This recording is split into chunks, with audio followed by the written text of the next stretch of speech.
जब रात की खामोशी चारों तरफ हिल जाती है और शहर की रोशनियां थक कर मधम हो जाती है, तो दिल के अंदर एक अजीब सी तन्हाई जाग उठती है।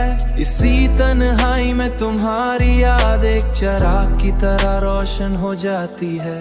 मैं देर तक इसी चिराग की रोशनी में बैठा रहता हूँ और सोचता हूँ कि अगर तुम आज भी मेरे पास होते तो शायद जिंदगी की ये राह इतनी सुनसान न होते, इतनी सुनसान न होते।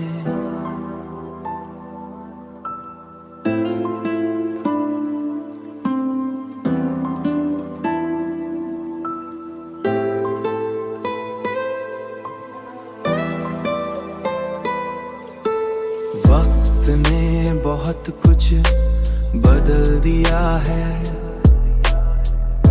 मगर एक चीज अब भी वैसी ही है। मगर एक चीज अब भी वैसी ही है,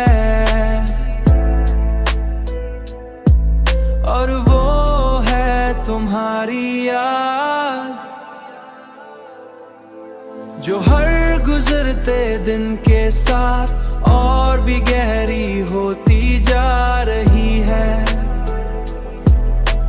जैसे किसी पुराने दरख्त की जड़ें जमीन में और ज्यादा मजबूत होती जाती हैं। शहर की रोशनियां मधम हो जाती हैं।